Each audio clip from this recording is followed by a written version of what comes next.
afternoon lunch prasad. And I would like to make it a little interactive. Meaning, I will ask some questions. It is not a test, and I want the audience to participate. Okay? That way, we can all stay awake and nobody falls asleep. So, does anybody know why this place is called New Vrindavan? You can feel free to raise your hand. Again, like I said, there is no test. It is simply an interactive session that I'm trying to. Yeah? Anybody would like to try? Okay. Who gave the name to this place, New Vrindavan? Very nice. See, that was easy. And why did Srila Prabhupada name this place New Vrindavan? So, okay, I will answer this. Srila Prabhupada, he came from Vrindavan, India. Okay? So he was a sadhu, a sannyasi, staying in Vrindavan, India. And when he was very young, maybe 22, 23 years old, his guru had told him that you are a very educated person. So Prabhupada was very educated. He was a pharmacist back then, in the 1920s. And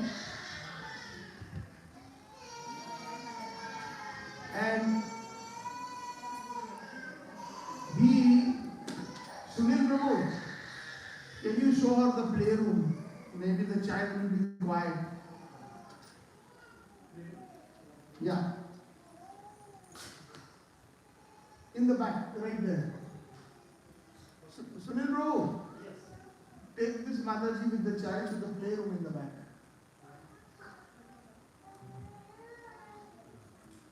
So,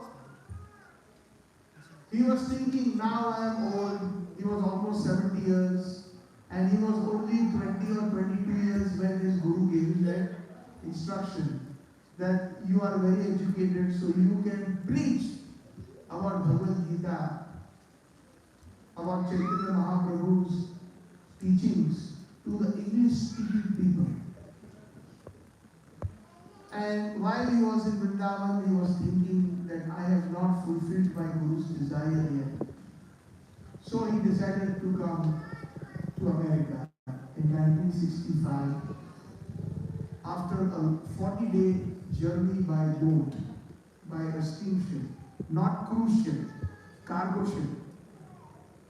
And the owner of the cargo ship is situated in Bombay, in Mumbai, the company, India Shipping Corporation.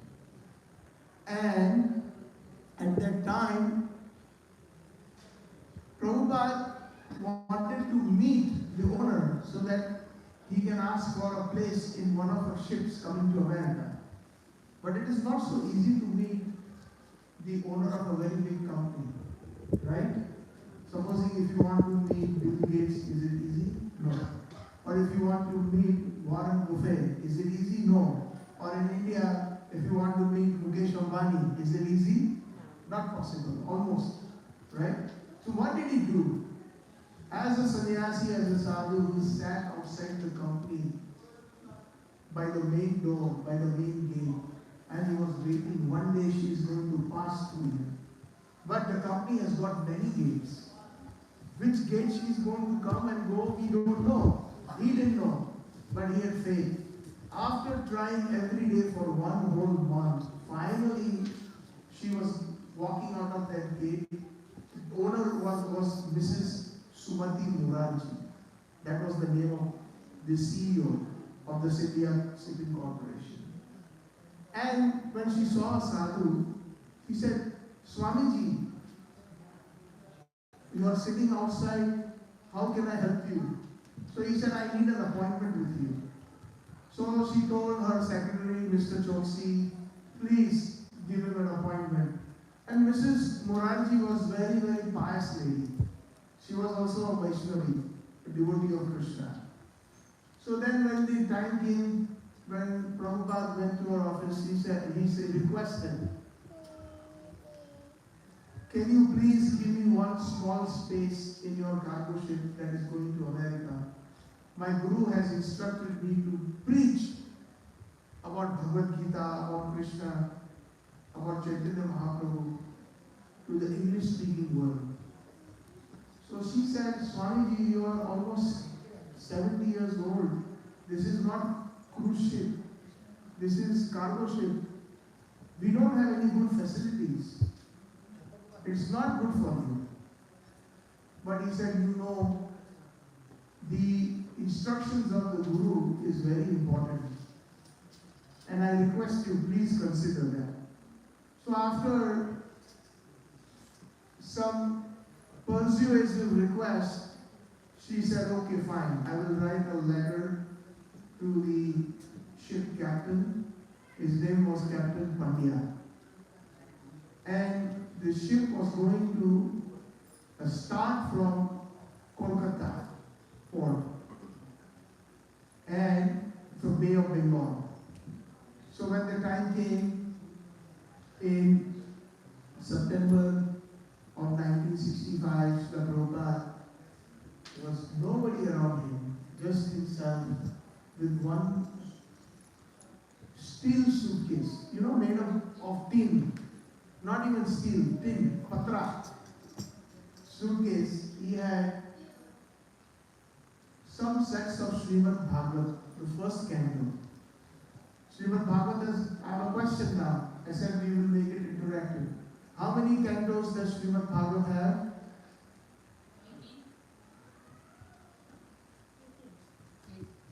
18. How many you said? And the other person? I heard two answers. Same 18. So shall we make this by कौन बनेगा करोड़पति?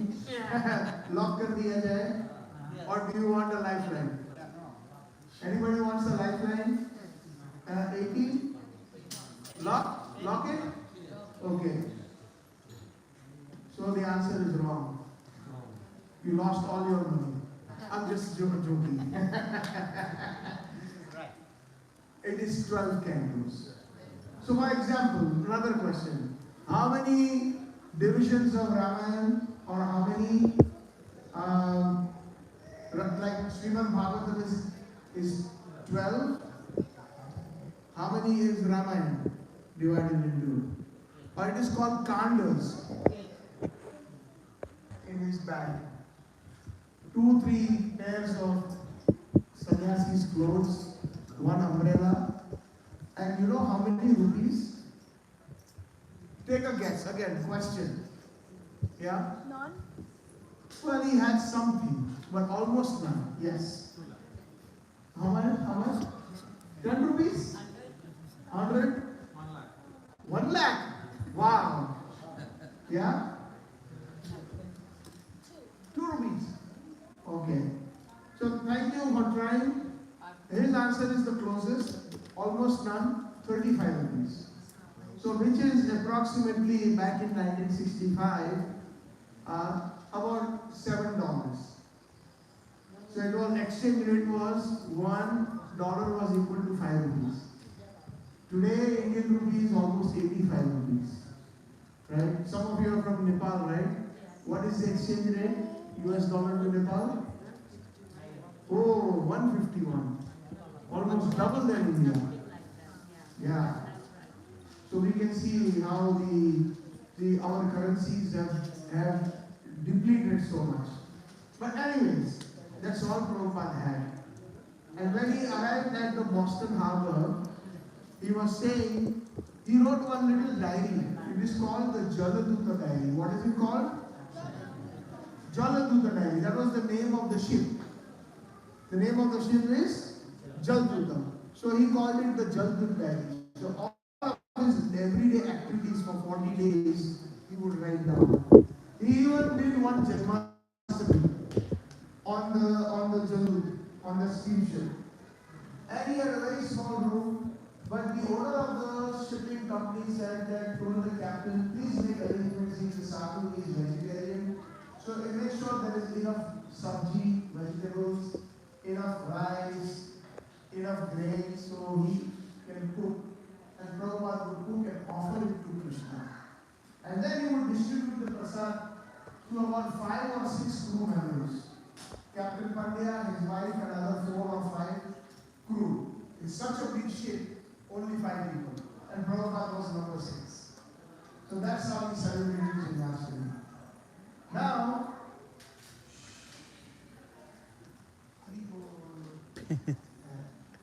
so after a few days, the ship went from Kolkata to Mumbai, Bombay, from Bombay to Sri Lanka, Colombo.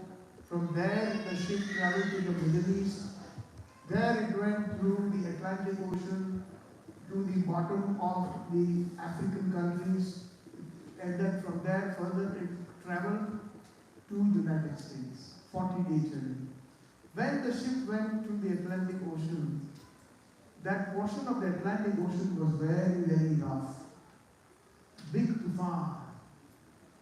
And the ship was tossing. Prabhupada wrote like little matchsticks in the waves. Matchstick, you understand, right? The one that we used to light the lamp. Can you imagine the big waves are there? The ship is like a little matchstick, bouncing. It was so rough. And Prabhupada got 2 heart attacks at that time. And Prabhupada was writing in his diary that supposing if I get a 3rd one, I don't think I will survive. So when he was thinking like that, Krishna came in his dream. And Krishna, as if he is taking charge of this big steamship with his own hands, the water became very calm. And the ship sailed very, very smoothly to America. So at that time, even Captain Pandya's wife said in a very joking way, Swamiji, you must come back with us, so our crossing will become easy. There will be no storms in the ocean. Like that, Prabhupada came to USA, and the ship first stopped at Boston Harbor, in Boston. So before the ship would actually get the parking or the dock, it has to stay in the water maybe about 2 miles away. Because they have to find the spot. Sometimes, you know, when you are in the plane, and sometimes the captain announces, we do not have a gate for you, you have to wait. You have experienced that? So you have to wait on the tarmac, waiting for a gate to empty. So like that, and then Prabhupada finally wrote in this poem that, my dear Krishna, why have you brought me to this country where people are in the mode of ignorance and the mode of passion? Ignorance means tamoguna, passion means rajoguna. People in the Western countries are generally in the mode of ignorance and passion. What does that mean? That people are generally not interested in spiritual life. They are mostly interested in making money and how to make their life comfortable, their bodily needs. What will I do here, my dear Krishna? Why have you brought me here? But I am sure you have some special purpose of bringing me here. I'm sure there is a good reason.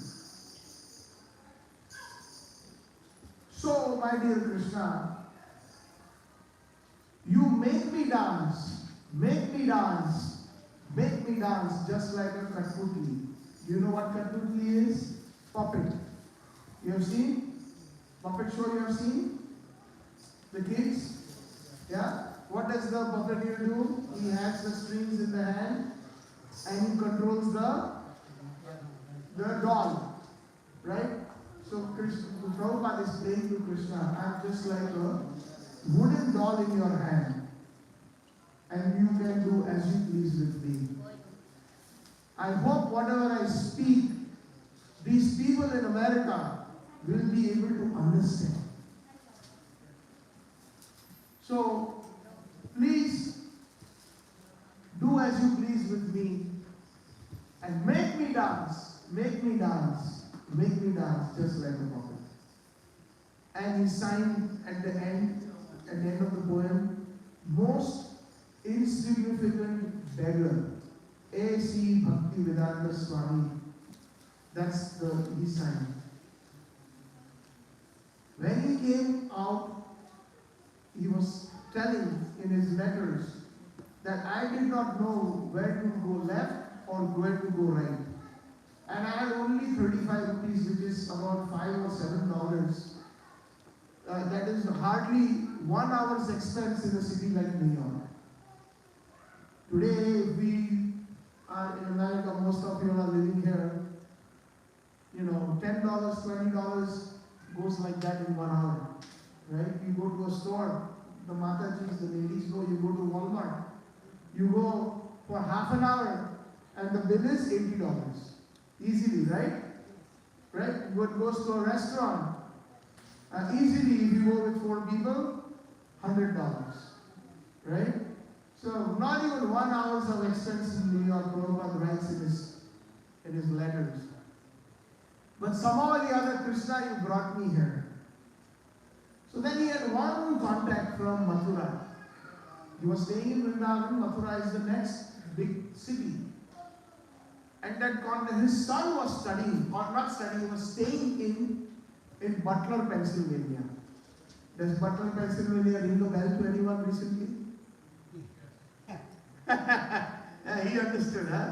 Same place where Trump got shot. That same town. So, Prabhupada, there's one Mohan Agarwal staying there. So he invited, and he was staying with his American wife, Sally Agarwal. And he had a little child also. But Prabhupada stayed there for a few days. And then he decided to go to New York. Because that is the big city. And that's where he would do something for his Guru Maharaj. Preach the message of Krishna. So, finally when he reached New York, you will not believe what kind of struggle he went through. He had to go, he found somebody who would help him. He stayed in an office, small office, no bathroom. He used to go to the toilet, and early in the morning before the office building started, all the people started coming in, he would take his cloth in the wash basin and clean himself. And he continued translating the books. He had one typewriter, and he started translating the rest of the cantos of Srimad Bhagavatam. Somehow or the other, he obtained one dictaphone, tape recorder, and he used to dictate and then type. And one day, even in that office building, if you've seen some of the office buildings have glass doors, somebody in New York, how many of you are from New York? Just you? It's a tough place, right? Somebody had actually broken the glass door and taken his only possession, which is his typewriter, that he was using for translating his books. So much struggle, Krishna Prabhupada. Finally, he would stand in the park with just the manjira, kartal, and start chanting, Hare Krishna, Krishna Krishna, Hare Hare, Hare Rama, Hare Rama, Rama Rama, Hare Hare. Krishna, Hare Krishna, Krishna Krishna, loudly. Hare Rama, Hare Rama, Rama Rama, Hare Hare. Just the kirtan standing under the tree in the park. And in the park there were many hippies. The American boys and girls, young boys and girls, who had given up their home in search of truth. So they used to stay in the parks in search of God, in search of a higher power. They gave up their homes. And when they heard the chanting of this Hare Krishna Maha Mantra, they all started circling Prabhupada And somebody had guitar, somebody had bongo, somebody had a trombone, and they started playing their musical instruments. And they joined in this chanting of Mahamantra without even understanding what Mahamantra means. And like that, the Hare Krishna movement started. Then some of them said, "Are you from India, Swamiji?" He said, "Yes, I am from India." What are you doing here in America? Where are you staying? And he said, "I don't have a definite place." So they rented one small studio apartment on 26 2nd Avenue in New York. That is one of the not so good areas. Lot of hippies staying, lot of drug addicts, lot of bars, etc. And there was one small store in front of the apartment building. It was closed, empty store. But the name of the store was there on it, and it was called Matchless Gifts. What was it called? What does that mean? Gifts that are matchless. So that used to be an old import store, and they were selling all different gift items. So the name was still there, but the store was empty. So they said, "Swamiji, we can make this your preaching center." So Swamiji said, "Yes, we can." Monday, Wednesday, Friday, Bhagavad Gita classes. Then with his own hands, he used to make chapatis, rice, dal, gulab jamun, offer it to Krishna, and then he would distribute it free to all the hippies. Some of them were drunk, some of them were taking drugs, they were very hungry, and Prabhupada would personally, at the age of 70, distribute with his own hands prasad. And he would say, "My dear boy, you are not eating well, eat more."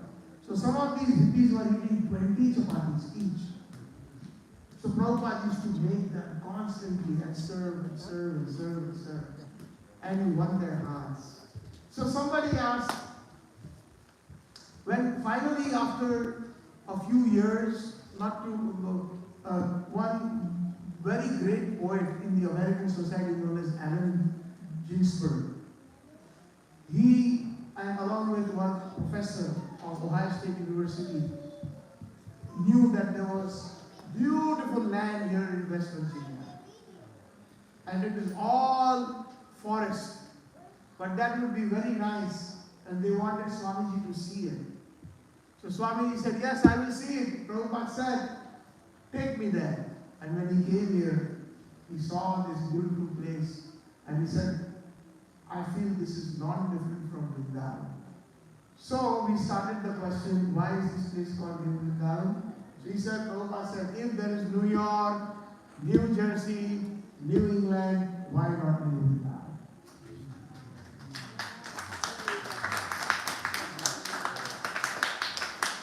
So, Srila Prabhupada said that this place, New Vrindavan, is not different from Vrindavan in India. You see here the beautiful deities of Radha, Vrindavan Chandra. Krishna has many, many beautiful names. Like, there are Krishna's names can be divided into two categories. So you can repeat this with me. The first category is Gauriya Nam. Please repeat. Gauriya Nam.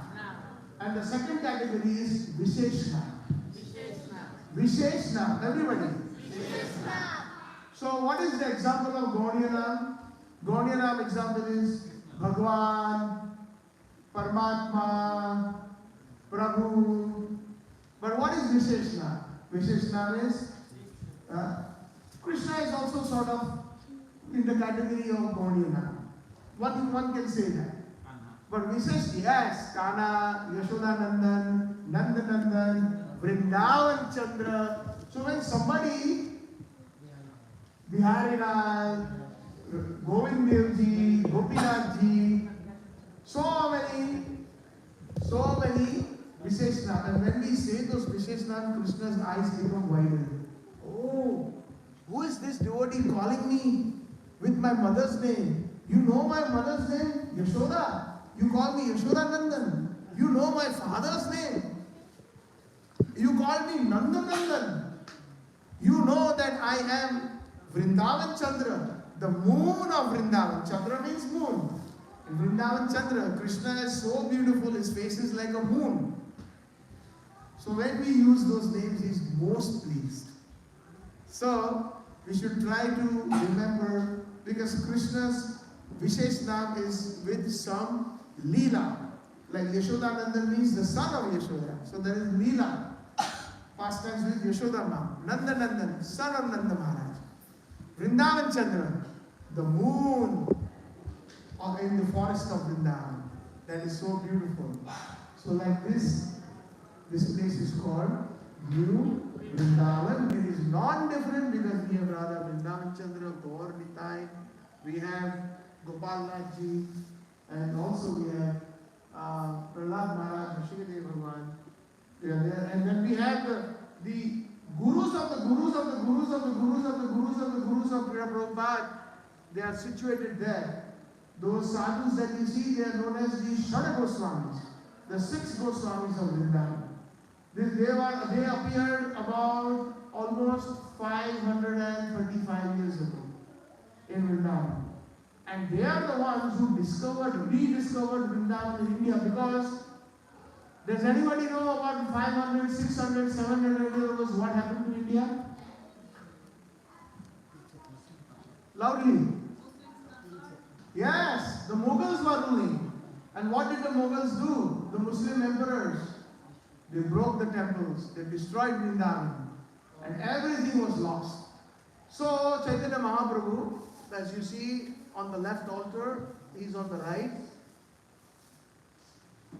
When you are facing the altar, he sent those 6 Goswamis and he empowered them. Find all the different places in Vrindavan, where Govardhan, where it was Radhakund, Shyamkund, the different 12 forests of Vrindavan, and they found it. They were empowered because they are Chaitanya Mahaprabhu's eternal associates or parshas. And they found and rediscovered Vrindavan. And Prabhupada brought that Vrindavan here. How many of you all saw peacocks here? Please raise your hands. You saw peacocks. How many of you heard the peacocks? Yeah, nice.